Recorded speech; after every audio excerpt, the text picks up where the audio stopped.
You are watching Ask the Instructor. Absorb the knowledge. Become the expert.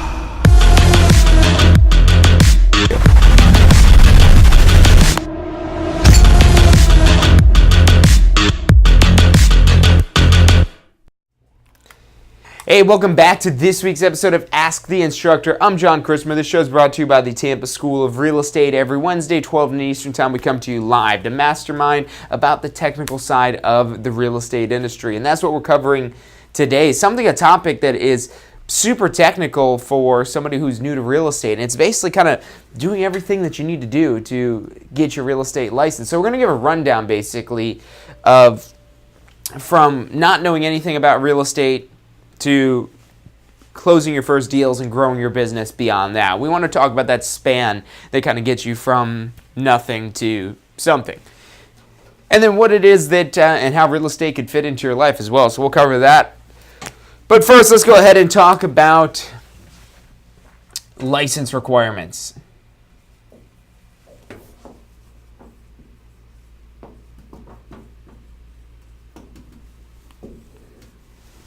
So, in order to get a real estate license in Florida, to practice real estate in Florida, you need a real estate license. So, your license initially is going to call it a sales associate license.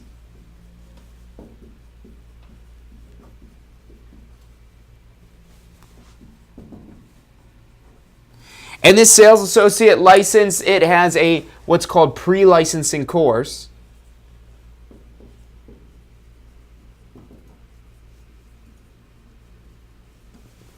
So this pre-licensing course, this will teach you a lot about real estate, especially if you don't know anything about real estate. You'll learn so much information in this pre-licensing course. Now, what this pre-licensing course, the main emphasis of it is, and the reason why that this is required by the Florida Real Estate Commission, is the Florida Real Estate Commission wants to make sure that you have a minimal competence to not harm the public. That you have a basic understanding of the most important laws, the most important concepts, and that you've got more knowledge than what a consumer has. So there's a lot of laws that are covered in the pre-licensing course, a lot of stuff that you need to know to remain legal. You learn about contracts, about mortgages, about appraising property, property taxes, different types of deeds, different types of ownership of property, the documents it is that we're able to prepare and not prepare.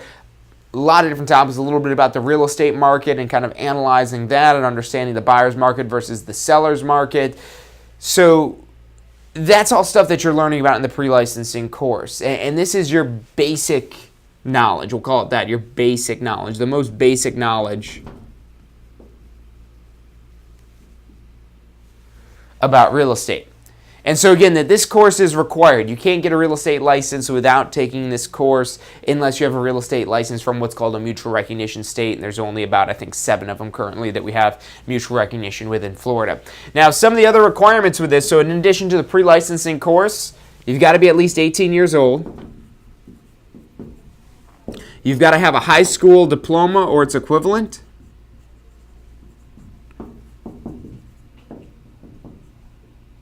So whether that's some sort of international diploma, or if you don't even know where your high school diploma is, this isn't something that you need to present to the DBPR, to the Florida Real Estate Commission. So it's basically just a box that you're checking on your application that you have a high school diploma or some sort of equivalent to that. Now, another thing it is that they're going to do is, so in addition to passing the pre-licensing course, there's a class and state exam with this. And you've got to pass both of those exams. The good news is in the pre-licensing course, you're learning all the information it is that you need to know for your class and state exams. Now, one other requirement is pass a background check. So this background check, what they're mainly looking for is recent crimes of moral turpitude. And so what moral turpitude is basically are crimes that are against good morals, especially as it relates with money. That's what they're going to be most concerned about. So with a real estate license, this is basically the state of Florida government putting a stamp of approval on us to handle somebody's biggest purchase and biggest investment that they're going to make during their lifetime. Most people's largest asset is their home. And when we're trusted with dealing and brokering the deal of that home, brokering the sale, that's a big responsibility for us. And there's a lot of opportunities for fraud. So they want to see if you've been guilty of fraud in your background, that would be something where they're definitely going to call you into Orlando to be in front of the Florida Real Estate Commission and explain to them why you should still get a real estate license. Now, if it is something not related with money, not related with fraud, that does still have to go on your application. They're still going to do a background check against you. But the main things that they're concerned with are crimes that are related to money, theft, fraud, things like that, the moral turpitude types of crimes. If you've got more questions on that, just give us a call and we can give you some more information. We've got some articles online that talk about going through that process. If you do have some sort of criminal background in your past. It doesn't necessarily mean that you won't get a real estate license, but there's definitely going to be more that you're required to do to obtain the license, whether it's just disclosing the information or maybe convincing the FREC to give you a real estate license.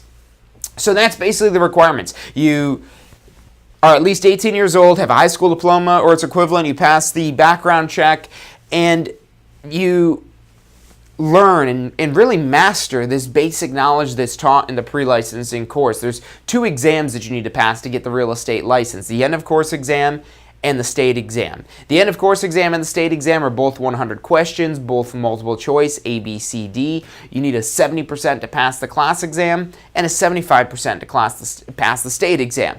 And with this, it gives you a pretty big margin of error, but it's only a big margin of error if you know the material. If you don't know the material, that margin of error usually isn't big enough. So again, this is a test to see if you know that material. And so the pre-licensing course, you do learn everything that you need to know, but now it's not a test on whether you learn the information, it's a test on whether you remember the information and can apply it in the context of the questions on the exam.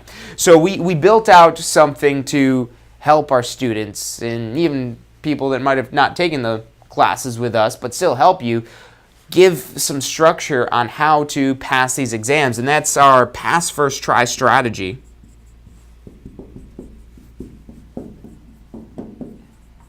So our pass first try strategy is our recommended strategy to pass your class and state exams on the first try. And stick with me in case you're already maybe passed your exam, you're looking into maybe getting into the business aspect of this. We're going to be talking about that later in the show today. I just want to take us completely from not having any license or any knowledge about real estate to taking the course, to getting the application, to passing the exam, and then starting the career. And that's kind of the transition path that we're going to be talking about today. So the pass first try strategy, again, this is a test on whether you remember the material, and this is designed to help you do that. Not only remember the material, but be able to apply it in the context of the question. It's basically 4 simple steps. Number 1 is to learn the information. You got to start off with learning the information. If you don't learn it, there's no way you're going to remember it.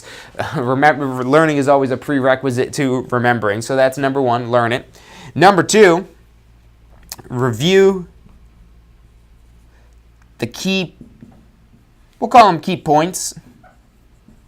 And these key points are super simple. That's the goal here, is to review basic, simple key points that are easy to remember. Now, there's going to be a lot of them, but they're super simple. Now, on the exam, they're not going to be in that same simple fashion. So it's good when you get to this point, but now you need to be able to apply these in the context of the question. So the third step is to practice with questions. Because what you're going to see here, now your goal with the practicing with question, this is where a lot of people studying for the exam will end up going wrong, is they'll just do some practice questions, whether it's through some sort of question simulator or in their textbook or in their online course or whatever it may be, and the goal here is not to focus on memorizing the questions. So the state exam pulls from a bank, this is all rumors, but I've heard anything from 700 to 2,000 questions that the state exam will pull from. So it's basically impossible to try to memorize, let alone even know what these questions are, because no one knows what these questions are except for the people that design this exam, and they keep that under closed lock and key. And you get to see 100 of those questions every time you take the exam, but even remembering these questions after you take the exam is very difficult because you're ending up usually being exhausted after you take this exam. So the goal here, again, isn't to try to memorize questions. The goal is to memorize the key points and now know how to take these key points and apply them into the questions. And then our fourth step is to be confident. Have confidence. To be confident in your knowledge of all the material, because the exam is designed to make you second guess yourself. It's designed to be able to tell the difference between somebody who does know the information from the course to somebody who's just using their common sense and common judgment of what they might think the answer is. They intentionally make wrong answers that appeal more to somebody who does not know what the actual law may be or the actual practice may be that's covered in the pre-licensing course. So you've got to be confident in your knowledge of all this stuff here, because if you're not confident, you're going to end up second guessing yourself, maybe picking one of those wrong answers, or maybe picking one of the answers that is not part of the curriculum. So there's so many reasons why confidence is important in all this stuff here. But that's basically our pass first try strategy in a nutshell. Number one, learn the information. Number two, review and reinforce the key points. Number three, practice questions. And number four, be confident in all that stuff. And you go through this strategy and you're honest with yourself and you go through this in the order. This is a particular order that you want to go through all this stuff in. You go through it in this order and you should be in good shape for taking your exam. Now, once you go through and you pass your state exam, you'll have a real estate license. But your license is initially what we call voluntary inactive. And we're going to talk about what that is and what it is that you need to do to take your license now that you've gone through and done all the licensing requirements, passed your exam, what your next steps are to actually start practicing real estate, what requirements to keep your license you're going to have, and then what it is that you need to do to get out there and start making money with your real estate license, whether you're looking to do this part-time, full-time. That's what we're going to be running through for the rest of the episode. So I'm excited to talk about you with all this other stuff we've got going on. We're going to pull up the chats here, so if you've got questions or comments or anything like that, drop that in the chat. Love to answer those for you guys here. We're going to take a quick commercial break. Stick with us. I'm John Christmer. You're watching Ask the Instructor. If you've been thinking about real estate, look, in this current market, it's hard not to. There's so many opportunities that exist out there for residential real estate, commercial real estate, business brokerage, property management. I mean, it's ridiculous how much opportunity lies from having a real estate license. So look, if you've been thinking about getting a real estate license, I mean, it's minimal cost compared to starting other careers and starting other businesses to get into this. So I urge you to check it out and give it a try. I mean, even if you're just using your license for personal use, you've got huge, immense benefits there. Go to this link. It's licensefl.com. That's licensefl.com. Put that link in the description. It's got your step-by-step guide to get a Florida real estate license. And look, check it out. Give us a call. We're here to answer any questions it is that you have. And go out there and make some money. Does your current career allow for unlimited income potential? With a career in real estate, the sky is the limit. What you put in is what you get out. Find out more about how you can tap into the unlimited income potential of a career in real estate at tampaschool.com. Did you know that statewide about 50% of test takers pass their state exam on the first try? At the Tampa School of Real Estate, we've broken down passing the class and state exams into 4 simple steps: learning the information, reinforcing the information, testing your knowledge, and being confident and prepared. View the details of the full strategy at passfirsttry.com. That's passfirsttry.com.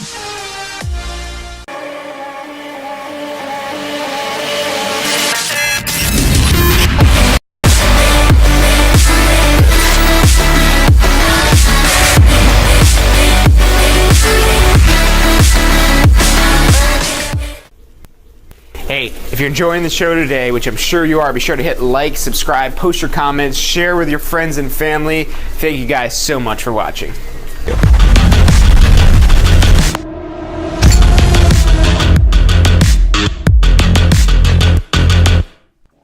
Hey, welcome back to this week's episode of Ask the Instructor. I'm John Christopher. The show is brought to you by the Tampa School of Real Estate every Wednesday at 12 noon Eastern Time. We come to you live to help you understand the technical side of the real estate industry. And what we're talking about today is launching a real estate career, a real estate business in the state of Florida. Now, we already talked about the requirements. Now, let's rewind a little bit and talk about what you would even need a license for, and when these instances are, because that'll help us better understand going forward what our next steps are now that we do have the real estate license. So we'll talk about really the, I guess we could call it purpose of the real estate license. So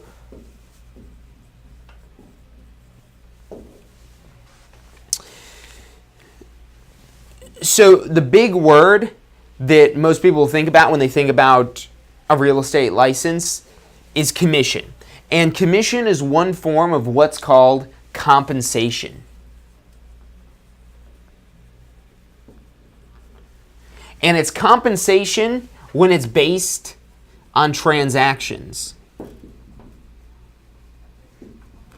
And transactions of real estate, of course. So this could be for buying and selling somebody's home. We'll throw a couple examples up here.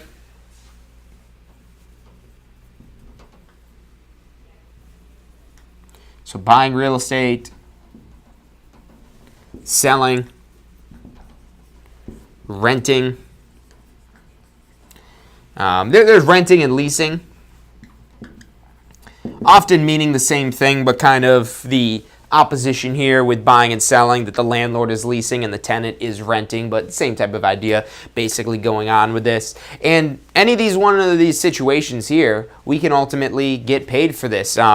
You get paid for valuing property. I mean, even counseling.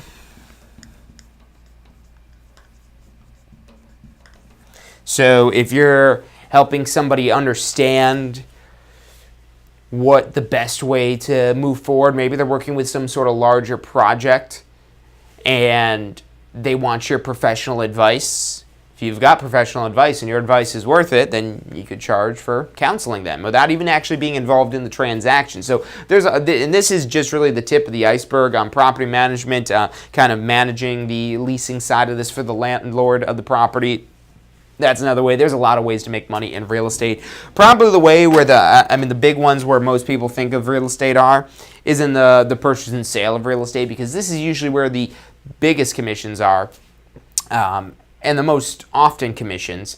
I mean, everyone needs some place to live, and whether they're buying property or renting their property, we could actually earn a commission or some form of compensation on either of those transactions. So whether it's based off of a purchase and sale contract or based off of a lease, you can make money on either one of those. Now, typically the purchase and sale is a lot higher commission or higher compensation than the lease, but the lease is a lot less effort, typically, compared to helping somebody buy a home and sell a home.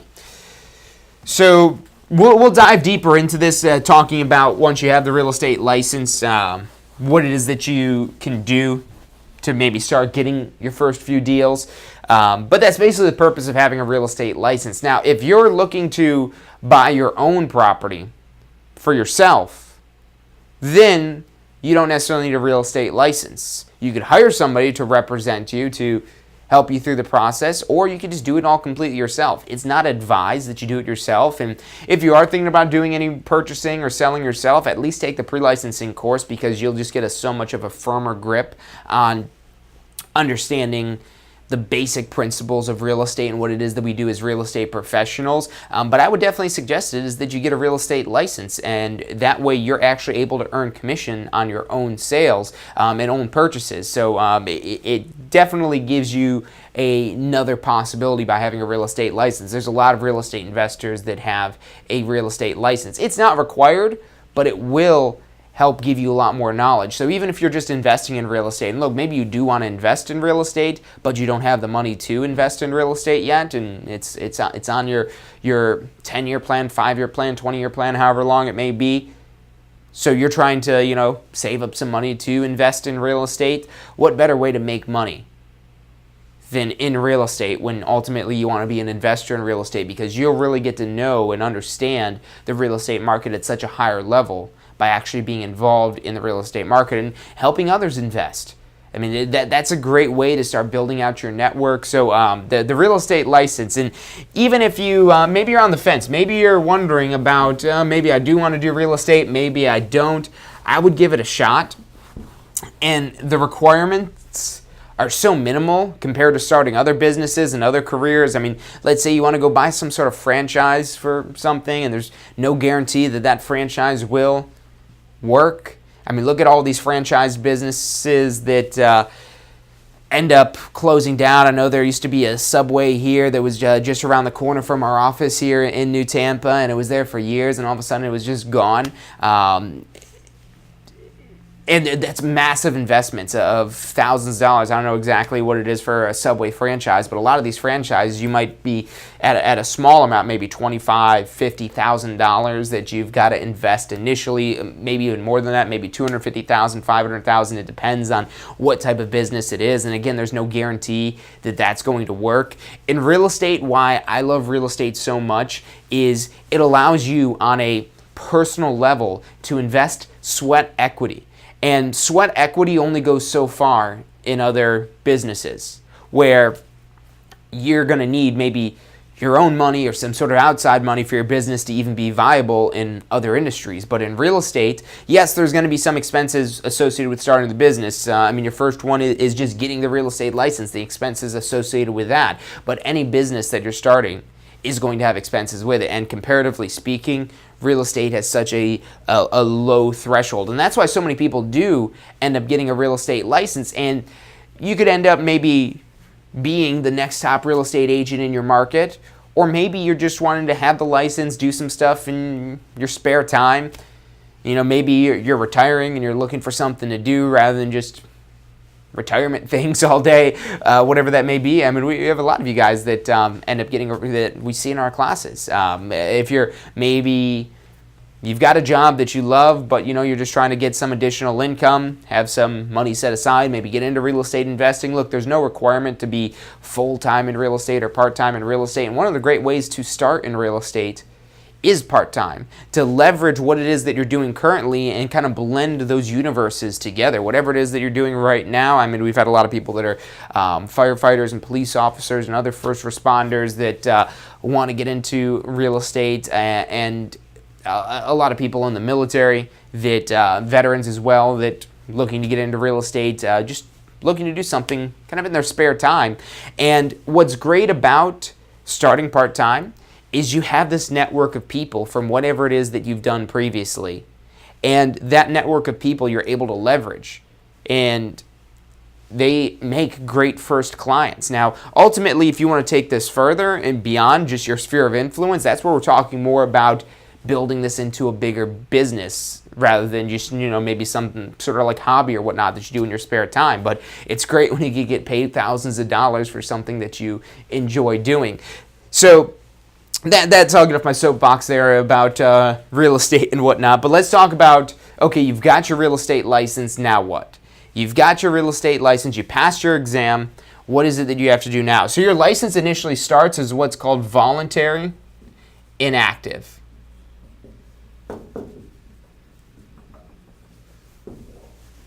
So voluntary inactive. You're voluntary, you're choosing to have your license inactive. Now, why might you do this? So number one, maybe you're wanting to get the real estate license, get the exam out of the way before you forget all the information, but you're not ready to start practicing real estate yet. You were maybe doing this more for the knowledge piece, or you're maybe trying to transition out of your current career, so you're kind of putting that on hold, or maybe you have some life event, whatever the reason may be, that you're not ready to start practicing real estate yet. That's fine. Your license is initially issued as voluntary inactive, and with an inactive license, aside from the knowledge it is that you have, it is the same basically as not having any license. And the reason why that is, and what it is that you have to do to basically make it active. So when you're ready to actually start practicing real estate, that's your first step, is to make your real estate license active. And in order to make your real estate license active, you have basically two options. And those options are what most commonly is done to register with a broker, or the secondary option is an owner-developer.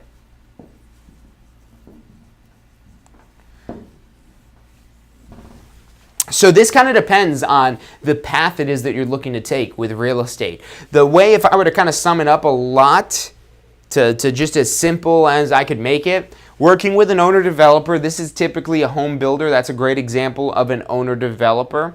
Working with an owner-developer is a little bit more like a job and a career, whereas working with a broker, even though you're registering your license somewhere, you're not an employee of the broker. You're an independent contractor typically. So it's basically where you're a business within a business. So that's kind of to really be the best way to look at this. If you're looking for a job or a career type of situation, I mean, and these are very generalized. There are some brokers that you'd end up working with where it is a little bit more like a job, career. It's a little bit more structured maybe. Or maybe an owner-developer situation where it's a little bit more like you're building your business. It depends, but generalizing this out, this is a little bit more if you're looking for kind of more something with a little bit more stability, maybe some sort of salary plus commissions or bonuses or something like that, that would be working with an owner-developer. Whereas working with a broker is if you're looking more so to build a business. If you're looking to build a business, to maybe build a team eventually, to have systems in place and really be the one that is in control of this business, that's ultimately where you do want to register your license with a broker. Now, the reason why you do have to choose one of these two entities, one of these two options, either working with a broker or working with an owner-developer to become active, is the Florida Real Estate Commission. So they're the ones who mandate what it is you have to learn about in the pre-licensing course, what's going to be on the exam, and they're ultimately the ones, if you do maybe have some sort of criminal background, that will be the decision maker as to whether or not you get a real estate license.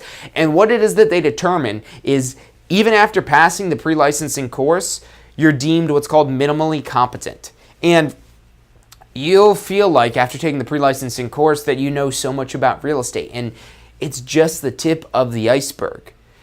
So they don't allow you to practice independently, which is why they initially issue your license as inactive. So in order to make it active, you've got to associate yourself with somebody, whether that's an owner-developer or with a broker. Register or hang your license is what a lot of people may call it. And basically, let's go down the broker path, because with the owner-developer, again, that's a little bit more like a job, career type of situation. That's where you typically have some sort of base salary with commission on top of that. Whereas when you're working with a broker, it's usually commission only. And if we kind of just think with any sort of business, you go make a sale, you go sell something, that's a commission really, even if it has like other costs and whatnot. So even though you're working with a broker, you're just associating yourself with a broker. The broker is going to basically be the person from the FREX perspective to make sure that you stay legally compliant, to make sure that you don't harm the public. But from your perspective, you want to register yourself with a broker who's going to help you grow your real estate business. And there's pretty much no brokers out there that take on licensees for free.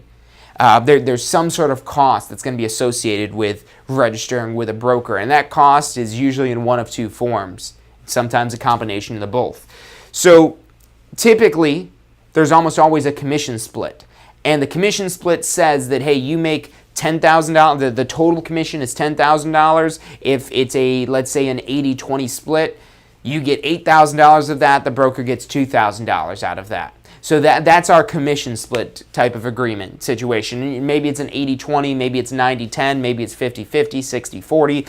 It depends. And for choosing a broker, you ultimately don't want to always get so hung up on the commission. I see a lot of new agents do that, is they're worried about getting the most amount of commission possible. There are also 100% split brokers out there where you basically get 100% of your commission. With those, there's typically some sort of monthly fee or annual fee or per transaction type of fee, some small fee it is that they charge. Now, the difference between these two types of environments where the broker has the potential to make a lot of money off of every deal you close or basically make no money off of every deal you close, who do you want on your team?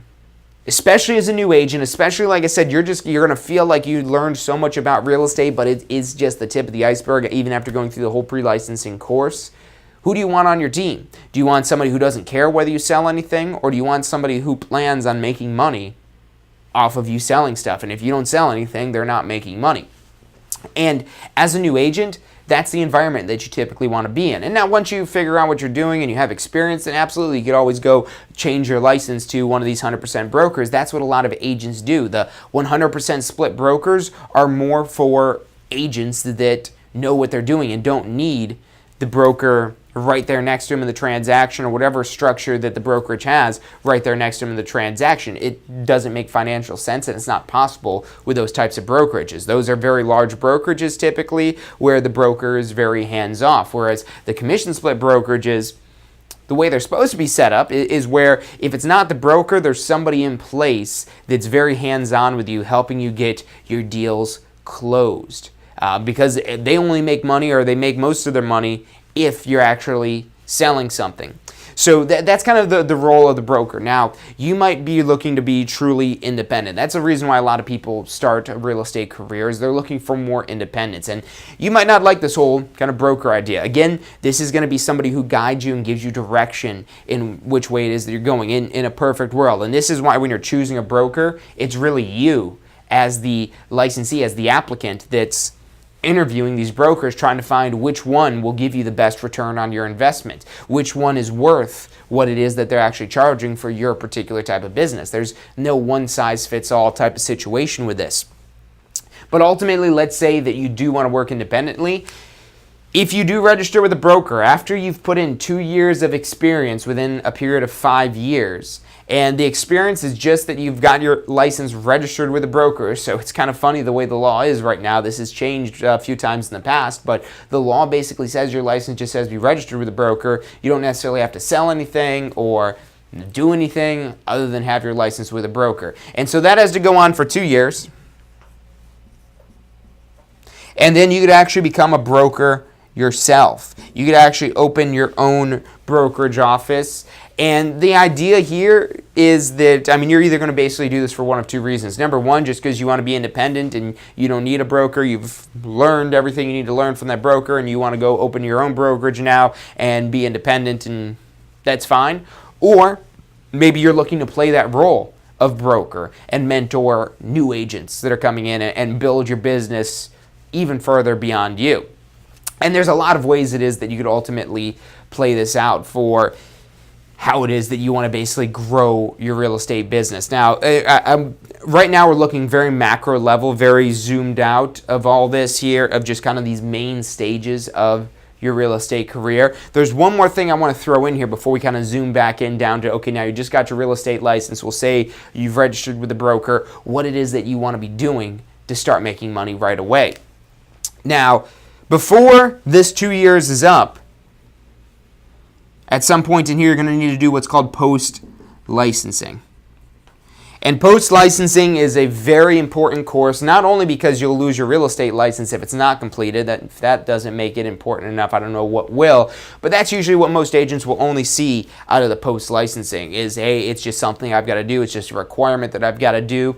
And the post-licensing is often misinterpreted because of the context of the pre-licensing. The pre-licensing course is a lot of rules from the Florida Real Estate Commission that they want to ensure that you know, so that you're staying compliant with the law, that you're not harming the public, and that you could prove that you know that information. So there's a lot more kind of basic stuff that doesn't necessarily translate directly into real estate success. It's information you need to know to have a seat at the table, but now when you have the seat at the table, you need to know what it is that you need to be doing there to start making money. And that's really the major benefit of the post-licensing course. The post-licensing course focuses much more on applicable real-world information about holding listing appointments, about presenting offers, about farming a certain area, and all of these different topics that are directly related to, now you've got a real estate license, what do you do with it? How do you start actually making some money with it? So with the post-licensing course, you could do it as soon as you have your real estate license. We've had students get started literally the next day. Where they just so happened that they had we had a classroom course that started the day after they got their real estate license, so they came in here right there on basically day 2 or day 1, depending on how you count that there, and did their post licensing. Not only do you get it out of your way, so you don't have to worry about doing it when it's time for your renewal deadline, but again, you're learning this information. You're expanding your knowledge further than the basic principles it is that you learn in that pre-licensing course. And so that's a really important class to get done as soon as you can, because it's number one, it's required. So you're going to get the most benefit out of the information you're going to learn in post-licensing the sooner it is that you do it. You don't want to learn this information the hard way, especially when you're required to learn this information. Why go learn it the hard way and then have to relearn it again before you do before your license expires? Get it out of the way up front so you have this knowledge and you're ready to hit the ground running and ready to actually start making money, and now you know a little bit of the basics of actually making money in real estate. And so that's kind of what you're doing in post-licensing. Not even necessarily the basics, it's kind of more the intermediate level, and then the broker level we could kind of look at maybe as an advanced level type of certification. So that post-licensing course, you want to get that done as soon as possible, because again, it will help your business. It's going to give you further knowledge that you need to be able to grow your business and start actually closing deals. So it's an important course to get done. You'll have to do that before your renewal deadline, which is about 2 years out. We're going to take a quick commercial break, but when we come back, we're going to, like I said, dive deeper into, okay, now you've got your real estate license, you've done your post-licensing, so you know these more real-world concepts, and now you're ready to actually start making some money. So that's what we're going to be talking about next, but we're going to take a quick commercial break, so stick with us. I'm John Chrismo. You're watching Ask the Instructor. Hey, so if you're thinking about starting a real estate career, it could feel a little overwhelming sometimes. Look, that's understandable. That's why we're here to help. If you haven't already, check out our Success Center, tampaschool.com/success, or if you don't even know where to begin, give us a call. We'd love to help you out. We've got advisors standing by to answer any questions you have and assist you in any way it is that we can. Our phone number is 813-928-0106. Again, that's 813-928-0106. Give us a call. We're the Tampa School of Real Estate. Do you want a career that allows you to be in control? With a career in real estate, you'll get to call the shots. Whether you're looking at starting part-time or want to become the next top agent, a career in real estate makes it possible. Find out what it takes at tampaschool.com. Do you want to incorporate studying for your real estate exams into your busy schedule? Now you can review the key topics you need to know to pass your class and state exams with our MP3 audio review. Simply pop in your headphones or connect to your car to reinforce crucial information while you exercise or drive. Listen to the first unit for free at mp3audioreview.com. That's mp3audioreview.com. Are you thinking about a career in real estate? Hey, I'm John Chrismo with the Tampa School of Real Estate, and we've helped thousands of people just like you obtain their real estate license. If you're thinking about a career in real estate, give us a call. The phone number is 813-928-0106. Our advisors are standing by to answer any questions you have and assist you in any way they can.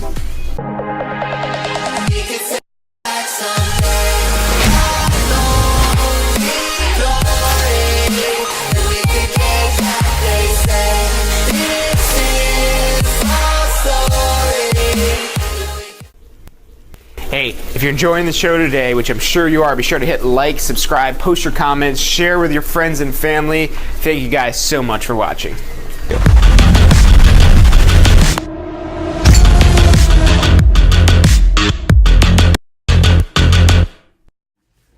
Hey, welcome back to this week's episode of Ask the Instructor. I'm John Charismo from the Tampa School of Real Estate. Every Wednesday, it's Ask the Instructor live at 12 noon Eastern Time. If you haven't subscribed yet, hit the subscribe button, like us, or follow us on Facebook. Best place to follow us, though, is on our Success Center, tampaschool.com/success. We built the Success Center, which is at tampaschool.com/success, to help not only our own students, but anyone that's starting a career in real estate, maybe more so in Florida, but really anywhere in the world, starting a career in real estate, to give you some direction and guidance to starting this real estate career. We're playing the long game here. We want you guys to be successful so you know who we are and that we're the go-to source, not only for getting a real estate license, but post-licensing broker licensing, whatever it may be, all your renewal requirements. We want to be the school that provides that for you. And look, we're willing to go out there on a limb and give you all this information to help you grow your business. So I mean, yes, there is ultimately, we're not just crazy here. The end game for this is to make you a student of ours. But look, we know that we want to give you as much value as we can to prove that we're worth your business. So check that out after the show, tampaschool.com/success. Everything that you're going to need to know, from open houses to listing appointments to prospecting for business to how to advertise, so many topics, as well as there's a bunch of stuff if you're just studying for your exam, a bunch of topics, basically how to do almost any type of real estate math. We've got videos for that on there. It's a really comprehensive resource. Again, it's tampaschool.com/success. But let's say you got your real estate license, and we're going to focus more so on the brokerage path, because if you join an owner-developer, the owner-developer, this is a little bit more like a career or job type of situation where it's, okay, these are the things it is that we need you to do every single day. You do them. We're going to bring you the business. We're going to bring you the leads. This is what you should be doing to close these sales, to upsell certain amenities, the options that you get when you're doing new construction or whatnot. So it's very much a guided and directed type of program when you're working with an owner-developer. And there actually are brokers out there as well that have really great training programs that really kind of guide you, hey, do this, do this, do this, do this. You should be making money now. And if you're not making money, okay, well, what's going on? What's the breakdown here? Where are we missing the link? Why is this not working? So ultimately, that's a great broker to find yourself at as a new agent, because you want these training programs that are directly and specifically from your broker. Every broker does business a little bit differently, so there'll be some great trainings with that. But let's just run through the course of events. So number one, get the license. I would say before you even join a broker, to do the post-licensing.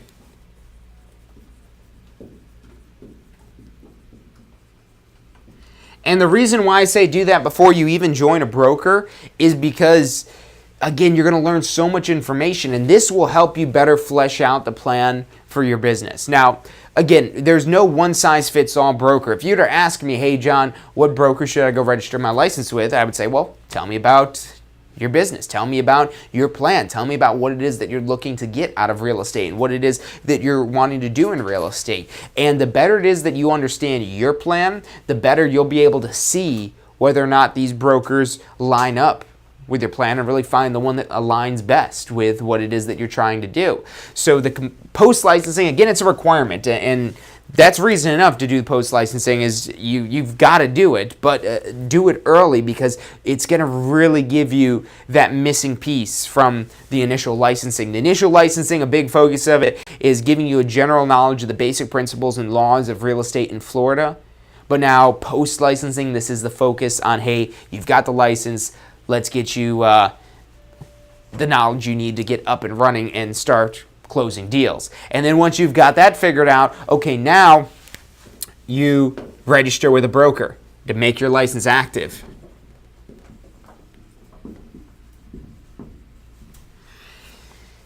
And after you register with a broker,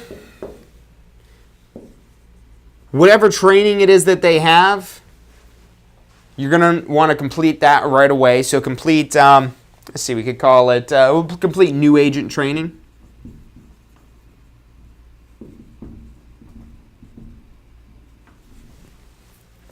So your new agent training is basically how that particular broker conducts business. Because again, every broker is going to be different. There's going to be different tools it is that each broker offers.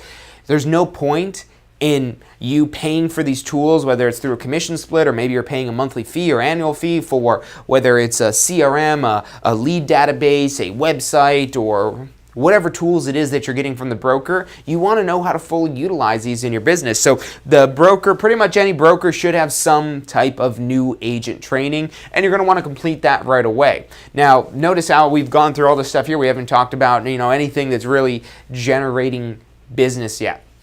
So there's a lot of ways that ultimately could branch off in the real world of okay, now that you've done this, okay, now let's go get some business. Let's go ahead and close some deals here.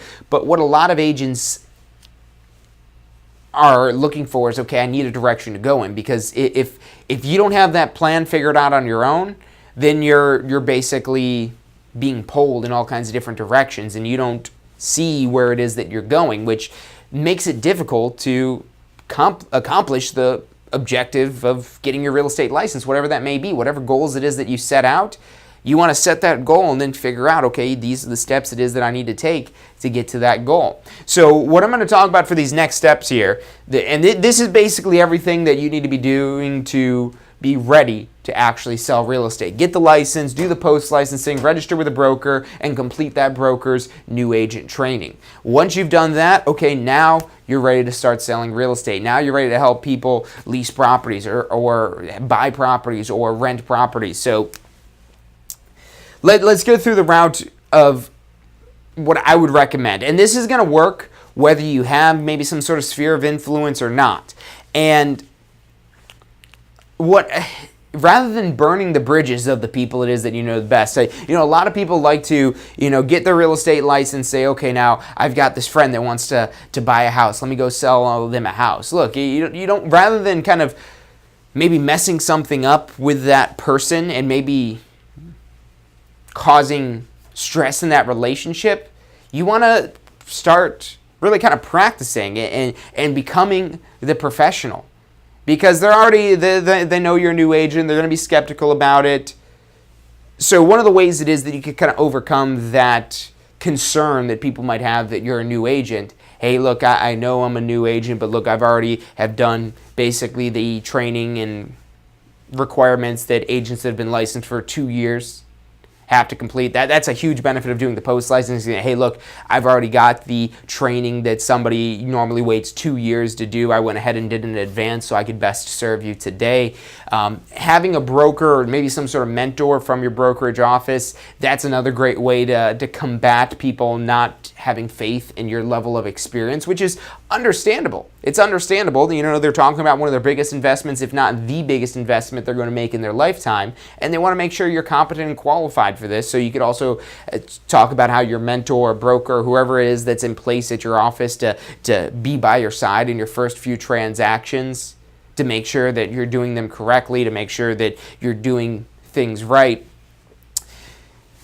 So yes, sphere of influence, the people it is that you know, your friends and family members, that's a great source for business, but eventually you're going to find yourself at some point, even if you do go directly into that, which I would say, hey, look, let's go through these other routes so you really kind of start to, learn some of the not necessarily learn, but now have a chance, an opportunity to apply these concepts it is that you already know in the real world.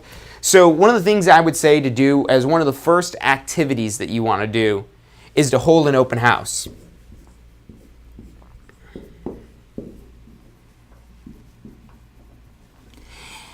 And this open house is, you don't want to think of it as, you've probably been to open houses before, and the typical type of open house is a boring, mundane. When I think of open house, of what's a typical open house, I think of, some agent sitting behind maybe a folding table or something like that and saying, hey, how you doing? Or maybe they're actually standing up. Maybe they're a little bit ambitious and they're actually standing up. But they're like, hey, I'm here if you have questions. That's not the type of open house it is that you want to hold. The open house, you want to maybe think of it almost like a party, basically. That's you're throwing an event, a real estate themed event, and the house it is that you're holding open, that's what you're showcasing in that moment there. But you have so much possible to help them with, not just that one property. So I'm trying to think so in case you're maybe getting lost with all this stuff here. So as a real estate sales associate or broker or with a real estate license, what we do is we broker deals. We bring together buyers and sellers, and we leverage something called the MLS, the Multiple Listing Service, to find properties that are listed for sale and now bring buyers to that. Or maybe we're working with the seller and we're putting those properties into the MLS so we could cooperate with other agents out there and get deals done. But if we have somebody looking to buy a house, we're not tied to any one specific property that we're trying to sell them on. That's another big difference that's working with a broker versus an owner-developer. A broker is for brokering deals, bringing together buyers and sellers. We're working with an owner-developer. You're basically a salesperson for whoever that home builder is or whatever type of owner-developer it is that you're working with. And that's the way a lot of people will think of us as a real estate professional. It's like, oh, you're a salesperson for this house. No, I'm your salesperson for whatever house it is that you want to purchase. That's what you need to practice. To practice now taking what it is that you know about real estate, everything it is that you've learned, and being able to distill it down to what's important to people. And open houses are a great playground, basically, for us to start interacting with people, start talking with people about real estate. And if you're promoting your open house correctly, you've got a lot of people that are coming. Your friends and family, I would absolutely invite them. If your friends and family aren't willing to come to the open house, how are you going to get anybody else to want to come to the open house? So you get them there, you say, hey, maybe you get your friends and family to show up early. Hey, look, let me run you through my tour real quick so I could practice on you guys for the new people I have coming in. You don't have to even worry about these people wanting to buy or sell a house. You're here, your goal is to practice your real estate social skills and real estate professionalism and showcasing that professionalism to prospective clients. So, maybe give them the grand tour and showcase some of the topics it is and find out what it is that people respond to, what things it is that you say, and what topics that people are going to be interested in. So the open house, like I said, that's a great training playground to kind of start practicing, but also once you've got it figured out what it is that you should be saying and doing at one of these open houses, it's a great opportunity to capture potential buyers as well as potential sellers. And this is so great because you get the face-to-face interactions, which are so important. A lot of real estate agents are spending money for advertising, whether it's through Zillow or Realtor.com or their own website or Google pay-per-click or whatever it may be, Facebook advertising. And when you get a lead off of one of these websites, you might have just an email address and not really much we could do other than just send them emails and hope they'll maybe call us, maybe send an email back to us. You might also get a phone number. And if you've got a phone number, now you're basically making a somewhat cold call. It's not a completely cold call because they requested information, but now you're trying to convince them over the phone, so it's only your voice is the only way to showcase yourself, which really limits your potential. Whereas at an open house, you're able to impart on all the senses, on what they see, on what they hear, on your body language it is that you have, on a nice firm handshake, and really conveying the confidence that you are the professional to serve them. And when you have that level of confidence, and we talked earlier about people being worried that maybe you're a brand new agent, when you're confident and you project professionalism, they're not even going to think you're a new agent. They're going to think you've been doing this for years, even if you just got your real estate license. If you've got the right training and you know how to apply these concepts it is that you learn about in an interaction that you're having with the client, then they think you've been doing this for years because you know what you're talking about, you're confident, you're smiling, you're happy, you're eager to assist them. They just think that you're a great real estate professional, not that you're some newbie that doesn't know what they're doing. And like I said, the open houses give you a great opportunity to get face-to-face with people and practice all of your ways of communicating through what they see, through what they feel when, like I said, that firm handshake, from what they hear when you're talking to them, and not just the words it is that you're saying, but how is it that you're saying it. Are you smiling when you talk about things? Are you using hand gestures? Are you showcasing things like Vanna White on Wheel of Fortune? All the stuff it is that you maybe see on like HGTV when they're doing like House Hunters or whatever it may be. That little showmanship, that does have a piece in real estate, because you don't want to be the realtor that they're like, oh, look at this guy, look at this girl, they're a joke, wow. We don't want people thinking that about us. We don't want people thinking that we're not professional. We want to really embody that true professional. If we want to be a true professional, we really want to take our business to the highest levels it is that we can. So hold the open house, and at the open house, your goal here is to practice and capture leads.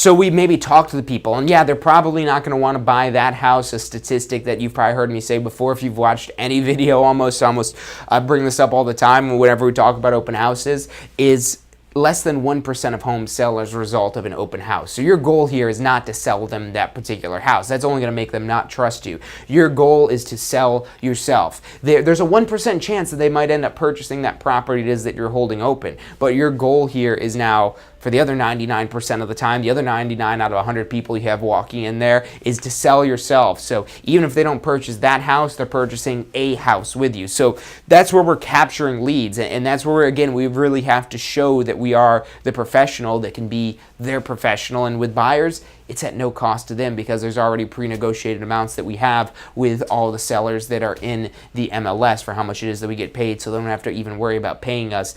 Our service is typically at no charge to a buyer. So practicing capturing leads.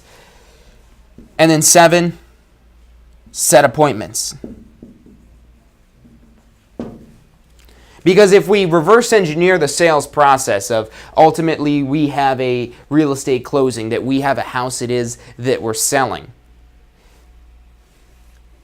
Before we get to the closing, we have to have a contract. In order to have a contract, you've got to have an appointment. If this is a buyer, you're probably having multiple appointments, showing them a few different properties before they decide on which one it is that they want and they enter into a contract, or at least start negotiating a potential contract. So we need to have appointments. That's the logical next step in all this stuff here. To capture the leads, to basically capture these people, to captivate them and capture them as people that are going to be our clients. And again, we've got to showcase our professionalism in order to do that, and then get appointments with them to showcase other properties that we think might be a better fit for them. If they're not buying that open house, okay, what properties can we show them that are a better fit for what it is that they're looking for? So we set the appointments to move that next step further. We'll throw another one on here, to enter into a contract. Enter into the contract and make sure that that contract makes it to the closing table. Keep the deal together. And then number 9, repeat and improve.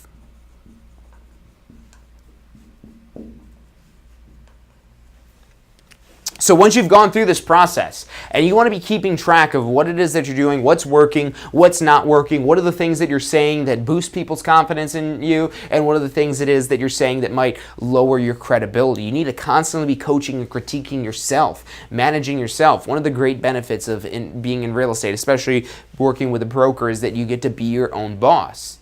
But the problem is, most people are too easy on themselves.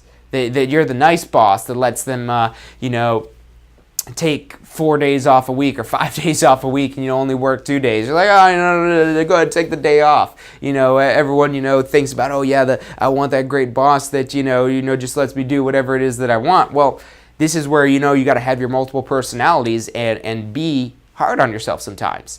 And when you say something, you got to kind of set your pride aside. When you say something that doesn't sit right with a client, or maybe hurt your credibility, or causes there to be some sort of issue, you got to be hard on yourself. What could I have said better? And once you start doing this, it's actually pretty easy. Keep track of all the stuff and figure out what works, and start repeating the process and improving it. And as you start repeating this and improving it, start thinking of how you could maybe systematize some of these things. Whether maybe you're bringing on an administrative assistant, maybe you're bringing on some new agents and you're starting to build out a team. That all starts with going through this process once. And that first deal that it is that you do, the first closing, the first contract that you get, is always the most difficult. Even if you have difficult sales in the future, that first one that you do, there's going to be none like it, because you're really going into this without the with uncertainty about whether you could even do this. And there'll be those times when you question yourself of, should I keep trying this? Is this really for me? And if you stick with it, if this is something that you want to do, and this before you even start this whole process, you need to ask yourself, is this something that you want to at least try? Is this something that you could see yourself doing?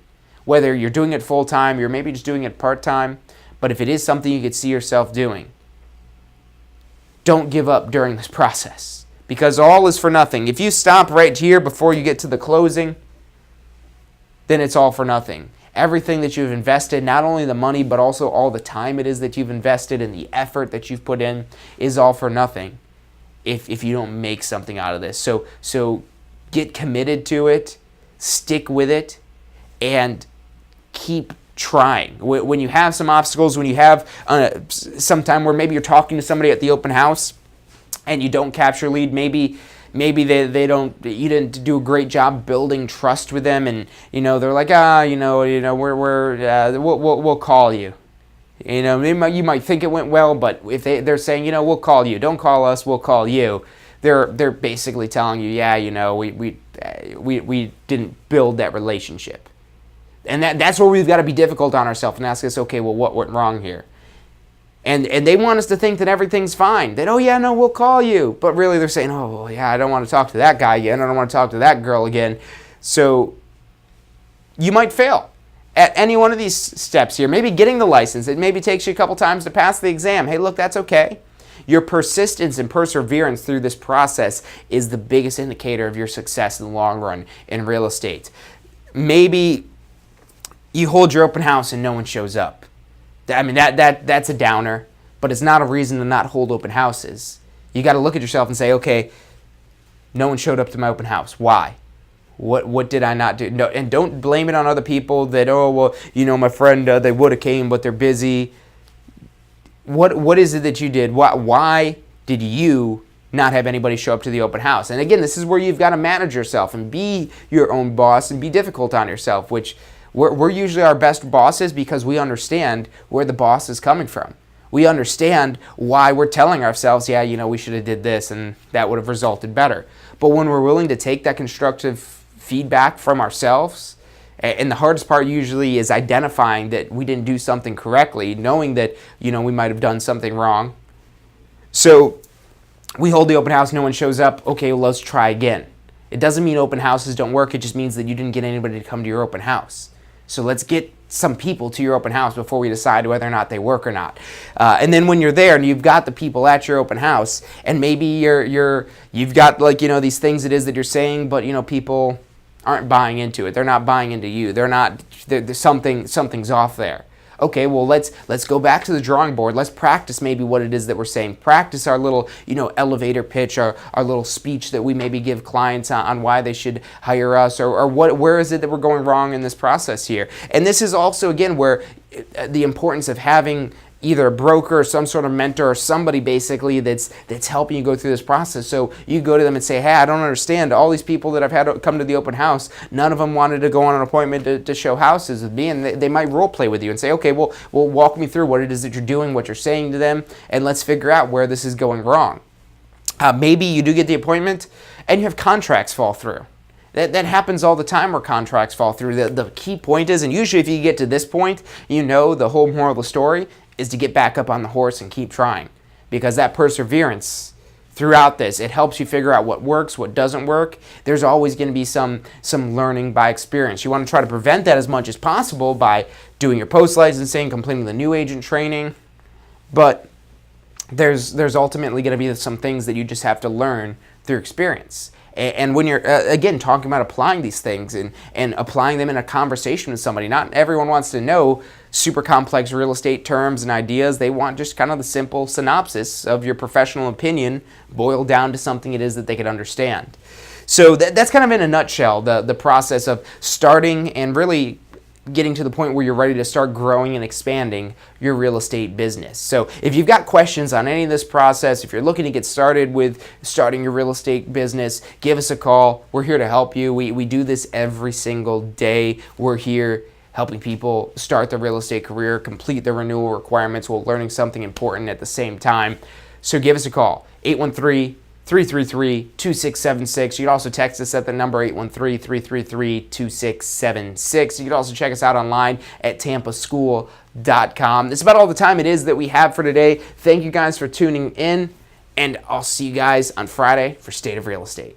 If you've been thinking about real estate, look, in this current market, it's hard not to. There's so many opportunities that exist out there for residential real estate, commercial real estate, business brokerage, property management. I mean, it's ridiculous how much opportunity lies from having a real estate license. So look, if you've been thinking about getting a real estate license, I mean, it's minimal cost compared to starting other careers and starting other businesses to get into this. So I urge you to check it out and give it a try.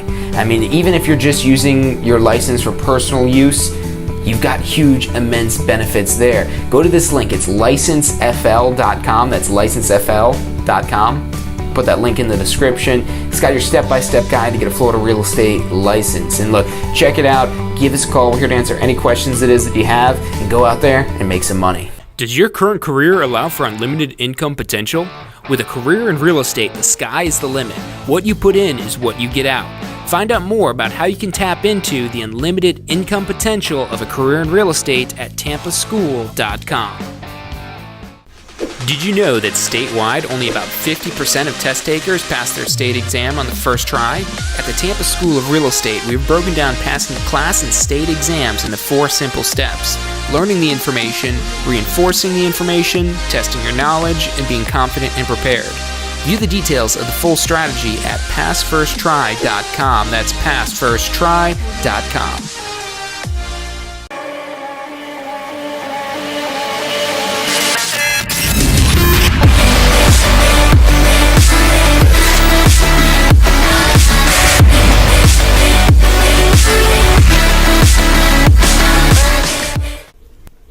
Hey, if you're enjoying the show today, which I'm sure you are, be sure to hit like, subscribe, post your comments, share with your friends and family. Thank you guys so much for watching.